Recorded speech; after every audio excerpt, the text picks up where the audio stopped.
De acordo com o Manual Diagnóstico e Estatístico de Transtornos Mentais, DSM, o TDAH é um transtorno do neurodesenvolvimento definido por níveis prejudiciais de desatenção, desorganização ou hiperatividade e impulsividade. Desatenção e desorganização envolvem incapacidade de permanecer em uma tarefa, aparência de não ouvir e perda de materiais em níveis inconsistentes com a idade ou nível de desenvolvimento. Hiperatividade e impulsividade implicam atividade excessiva, inquietação, incapacidade de permanecer sentado, intromissão em atividades de outros e incapacidade de aguardar. Na infância, frequentemente se sobrepõe a transtornos em geral considerados de externalização. O TDAH costuma persistir na vida adulta, resultando em prejuízos no funcionamento social, acadêmico e profissional.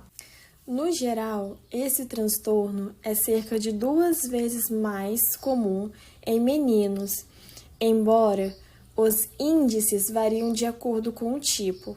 O tipo predominantemente hiperativo impulsivo ocorre 2 a 9 vezes mais entre os meninos, embora o tipo predominantemente desatento ocorra com igual frequência em ambos os sexos. Os sintomas geralmente começam antes dos 4 anos, e em todos os casos devem surgir antes dos 12 anos, para que o diagnóstico seja possível, conforme os critérios diagnósticos do Manual Diagnóstico e Estatístico de Transtornos Mentais. O período entre 8 e 10 anos é o mais comum para o diagnóstico, pois nessa faixa etária, as demandas cognitivas e sociais aumentam, especialmente na escola, o que revela mais claramente as dificuldades da criança. Em crianças com predomínio de desatenção, os sintomas podem ser menos evidentes, resultando em um diagnóstico tardio, geralmente na adolescência ou vida adulta.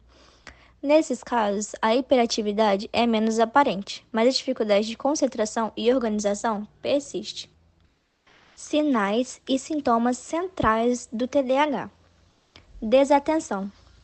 A desatenção não é uma simples falta de interesse, mas uma dificuldade em manter a concentração por períodos prolongados, principalmente em tarefas que exigem vigilância constante, ou seja, manter o foco sem interrupções, reação rápida, investigação visual e perceptiva, que é a habilidade de observar e analisar detalhes importantes em tarefas ou leituras. Atenção sistemática e constante, ou seja, seguir sequências e instruções com precisão. Impulsividade. A impulsividade envolve a dificuldade em pensar nas consequências das ações antes de realizá-las, o que pode levar a comportamentos arriscados. Por exemplo, em crianças, atravessar a rua sem olhar ou interromper conversas. Em adolescentes e adultos, tomar decisões precipitadas como abandonar a escola ou o emprego, sem avaliar o impacto futuro. Esse comportamento impulsivo também afeta a capacidade de lidar com frustrações, gerando reações explosivas em situações adversas. Hiperatividade. A hiperatividade se manifesta como uma atividade motora excessiva e inadequada para contextos sociais. Os sinais variam de acordo com a idade.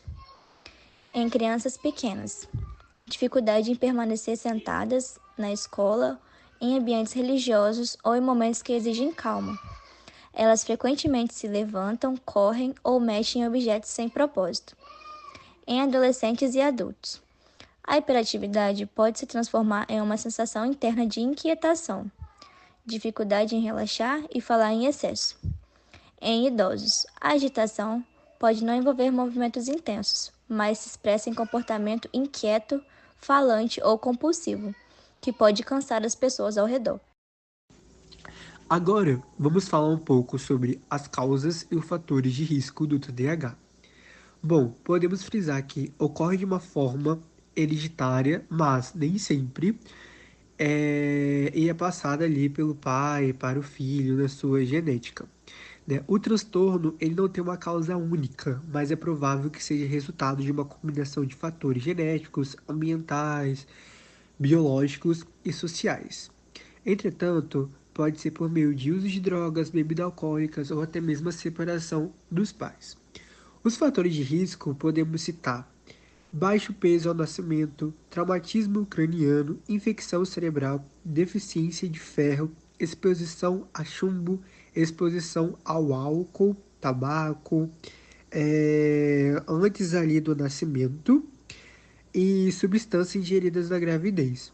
Logo, os estudos sugerem que o TDAH pode estar relacionado com alterações, nos seus neurotransmissores da dopamina e da noradrenalina, que são ali estabelecidos com as suas conexões entre os neurônios do cérebro. Então, pode variar ali os sintomas barra sinais, que inclui ali essa desatenção, hiperatividade e outros. TDAH afeta a regulação dos neurotransmissores dopamina e noradrenalina, especialmente no córtex pré-frontal, responsável pelas funções executivas, como o controle de impulsos, atenção e planejamento. Deficiências na transmissão desses neurotransmissores prejudicam a capacidade de manter o foco e regular comportamentos. Diversas áreas do cérebro são afetadas pelo TDAH, incluindo o córtex pré-frontal, o estriado e o sistema límbico, especialmente a amígdala e o hipocampo. Essas regiões controlam impulsos, motivação e a percepção de recompensas. A atividade alterada nesses circuitos resulta em dificuldades de concentração, impulsividade e desorganização. Além disso, estudos de neuroimagem mostraram uma redução na atividade neural em regiões como o córtex cingulado anterior e os gânglios da base, áreas associadas ao controle motor e à tomada de decisões. O diagnóstico do transtorno de déficit de atenção e hiperatividade envolve diferentes etapas e ferramentas para garantir uma avaliação precisa e diferenciada de outras condições com sintomas semelhantes. Hoje, vou abordar 5 pontos essenciais para entender como esse diagnóstico é realizado e suas particularidades. É importante lembrar que apenas profissionais qualificados como psicólogos, neuropsicólogos ou psiquiatras podem fazer esse tipo de avaliação de forma segura e precisa. Vamos começar? O primeiro ponto é a anamnese e a entrevista clínica, onde começamos pelo histórico clínico do paciente, fazendo um levantamento do histórico de vida dessa pessoa, desde a infância, escola, trabalho e vida social. Se tratando de crianças e adolescentes, fazemos uma entrevista com familiares e professores para poder verificar como os sintomas afetam essa rotina. Em seguida, fazemos a identificação de sintomas persistentes e presentes desde a infância, como desatenção, impulsividade e hiperatividade. Importante lembrar que, para caracterizar o TDAH, os sintomas devem estar presentes em diferentes contextos, como casa, escola, trabalho, e ter um impacto funcional. O segundo ponto é a aplicação de testes neuropsicológicos. Os testes ajudam a medir as funções cognitivas comprometidas, como atenção e controle inibitório. Os instrumentos usados nesses testes ajudam a distinguir o TDAH de outras condições, como transtornos de ansiedade ou dificuldades de aprendizagem. O terceiro ponto é a aplicação de questionários e escalas padronizadas. A escala Conners, por exemplo, utilizada para pais, professores e adultos, avalia a frequência e intensidade dos sintomas. Escala SNAP-4 ou DSM-5 auxilia na verificação da presença dos critérios clínicos para o TDAH. Essas escalas ajudam a obter um panorama dos sintomas percebidos em diferentes contextos. O quarto ponto é a avaliação diferencial. O neuropsicólogo investiga se os sintomas não são causados por outros fatores como transtornos de ansiedade ou depressão, distúrbios de sono, dificuldades específicas de aprendizagem, questões emocionais ou ambientais, como estresse familiar ou escolar. Quinto e último ponto é o relatório final. Após a análise de todos os dados, o neuropsicólogo elabora um relatório com os resultados e oferece uma devolutiva ao paciente e à família. Nessa etapa, são discutidas as conclusões do diagnóstico, bem como orientações e estratégias de tratamento. A neuropsicologia tem um papel essencial na compreensão do funcionamento cognitivo e emocional do indivíduo com TDAH, fornecendo um diagnóstico preciso que orienta as intervenções adequadas para melhorar a qualidade de vida. O desenvolvimento e curso do TDAH podem ser observados por meio das fases da vida do indivíduo. Os primeiros sinais normalmente são percebidos no período da pré-escola, sendo a principal manifestação a hiperatividade. Nos anos de ensino fundamental, a desatenção começa a ficar mais saliente e prejudicial. A hiperatividade continua sendo um sintoma importante, porém começa a mudar gradualmente. No período da adolescência, para alguns indivíduos, o transtorno fica relativamente estável, porém alguns podem ter uma piora no curso e acabam desenvolvendo comportamentos antissociais. Os sinais de hiperatividade são bem menos comuns e limitam-se a um comportamento mais irrequieto ou sensação interna de nervosismo, inquietude ou impaciência, além da presença da impulsividade. Na idade adulta, muitos indivíduos continuam a apresentar sintomas do TDAH que permanecem parecidos com a manifestação da adolescência. Em relação ao prognóstico do transtorno de déficit de atenção, ele varia de acordo com os fatores como a gravidade dos sintomas, o acesso a tratamento adequado e o suporte social. Muitas crianças com TDAH continuam a apresentar sintomas na adolescência e na vida adulta, mas a intensidade pode diminuir com o tempo, especialmente os sintomas de hiperatividade. Sem tratamento, o TDAH pode resultar em dificuldades acadêmicas, problemas no trabalho e nos relacionamentos, além de um risco maior para condições como ansiedade, depressão e abuso de substâncias. No entanto, com intervenções eficazes como a terapia comportamental, medicação e estratégias de suporte escolar ou profissional, muitas pessoas conseguem desenvolver habilidades compensatórias e levar uma vida funcional. A gravidade dos sintomas e a presença de condições comórbidas influenciam diretamente o desfecho. Um bom suporte familiar e educacional melhora significativamente o prognóstico. O transtorno de déficit de atenção e hiperatividade pode trazer vários desafios e gerar muitos impactos na vida cotidiana de um indivíduo. Um exemplo destes desafios é com a concentração. Um estudante, por exemplo, tem dificuldade em focar em uma aula, em ler um livro, em concluir um plano de estudos, porque frequentemente ele é distraído com barulhos ao redor ou com seus próprios pensamentos. O segundo ponto é a impulsividade. Uma pessoa com TDAH pode, sem pensar, interromper colegas durante uma conversa ou tomar decisões apressadas, como gastar dinheiro em compras desnecessárias. Outro fator é a desorganização. Profissionais com TDAH podem ter dificuldade de manter sua mesa de trabalho organizada, frequentemente perder prazos ou documentos importantes, o que pode trazer impactos na sua produtividade. Pessoas com esse transtorno podem ter dificuldade em gerir o tempo. Uma pessoa com TDAH pode subestimar o tempo necessário para completar uma tarefa, levando para uma correria de última hora, e o que provoca muito estresse e desgaste. Por conta da sua impulsividade e sua dificuldade em prestar atenção, a pessoa com déficit de atenção pode ter muitos desafios nos relacionamentos. Isso implica na sua vida com familiares, amigos, ambiente de trabalho, pois é uma pessoa que geralmente não estará 100% presente nas conversas. Todos esses desafios podem resultar em uma baixa autoestima. Constantemente, ele enfrenta dificuldades, especialmente em ambientes escolares ou no trabalho. Isso pode resultar em sentimentos de inadequação, levando a uma autoestima reduzida.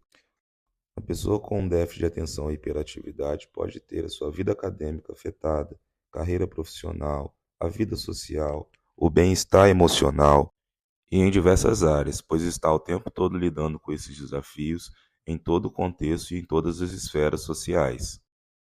A adesão ao tratamento medicamentoso para o TDAH costuma ser influenciada por diversos fatores, como condições demográficas e sociais do paciente, a natureza do transtorno, características do tratamento e o relacionamento entre o paciente e o profissional de saúde. Normalmente, a medicação é utilizada durante o período escolar e suspensa nos finais de semanas e férias, visando reduzir os efeitos colaterais de curto e longo prazo, como a redução de apetite, ansiedade, insônia, irritabilidade, dores abdominais e cefaleia. Uma estratégia importante para melhor aceitação ao tratamento envolve a inclusão de abordagem psicoeducacional direcionada tanto aos pais quanto aos pacientes e à escola. O consumo de informações de qualidade contribui para uma atitude mais positiva dos pais em relação ao tratamento dos filhos e melhora o suporte social oferecido à criança. Além disso, incentivar o paciente a ser ativo no cuidado com a sua saúde, aliado a uma boa comunicação com o profissional, são fundamentais para o sucesso terapêutico. Nos últimos anos, o aumento do número de diagnósticos psiquiátricos tem sido amplamente discutido, com muitos associando esse fenômeno ao processo de medicalização. Esse termo foi cunhado na década de 70 por autores como Ivan Illich e Michel Foucault. Refere-se à tendência de atribuir causas biológicas a problemas de saúde mental e comportamental. O processo tem ganhado força principalmente devido às explicações biológicas que reduzem as causas dos transtornos a fatores como neurotransmissores ou genes, o que facilita a aceitação social da medicalização ao transferir a responsabilidade dos comportamentos indesejados para a área médica. O tratamento medicamentoso, principalmente com o uso de metilfenidato, é frequentemente descrito como uma forma de melhorar a qualidade de vida dos pacientes, aumentando a atividade dos neurotransmissores cerebrais. Porém, também há riscos associados ao uso de estimulantes, por exemplo, efeitos adversos cardiovasculares, os quais têm sido objeto de várias pesquisas, buscando provar que não representam um perigo significativo. Além disso, o potencial de abuso dessas substâncias é motivo de preocupação, pois pode causar depressão, alteração de humor, privação de sono, taquicardia e até psicose, especialmente quando usados sem indicação médica. Embora muitos estudos enalteçam os benefícios do metilfenidato, frequentemente minimizam seus efeitos adversos. Isso pode ocorrer devido ao viés de seleção em ensaios clínicos, que geralmente envolve pacientes com maior chance de sucesso no tratamento, levando a resultados que nem sempre refletem a realidade da população em geral. Por isso, os resultados desses estudos devem ser interpretados com cautela. Além do metilfenidato, há evidências de outras opções em tratamento farmacológico: antidepressivos, anfetaminas, mecalamina. E dentre eles, um que tem demonstrado muitos benefícios está a atomoxetina.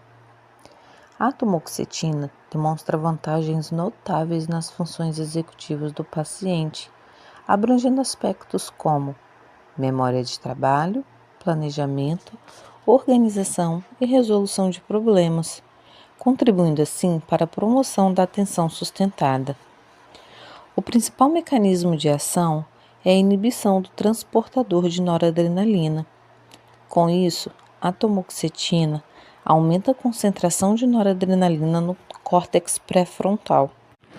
Ela faz com que, na fenda sináptica do neurônio, a noradrenalina que seja liberada fique mais tempo lá, aumente a quantidade e ocorra mais transmissão entre os neurônios. Isso acaba tendo um efeito adrenérgico positivo no cérebro, contribuindo no tratamento do TDAH. A dopamina também é recaptada por noradrenalina no córtex pré-frontal. Sendo assim, a atividade desse neurotransmissor também aumenta na região. No sistema de recompensa, a dopamina reage pouco ou quase nada, gerando menor risco de dependência e abuso. Contudo, podem ocorrer reações adversas que são comuns à atomoxetina, como por exemplo, cefaleia, insônia, náusea, diminuição do apetite, dor abdominal e vômitos. A indicação para o uso deste medicamento está classificado para crianças acima de 6 anos e adultos. O tratamento é mais prolongado em comparação ao metilfenidato, o que quase anula a dependência do uso. Vale ressaltar que a atomoxetina não é um estimulante e foi aprovado pela Anvisa em 2023. A escolha entre atomoxetina e metilfenidato dependerá de diversos fatores, incluindo a gravidade dos sintomas e a resposta individual do paciente.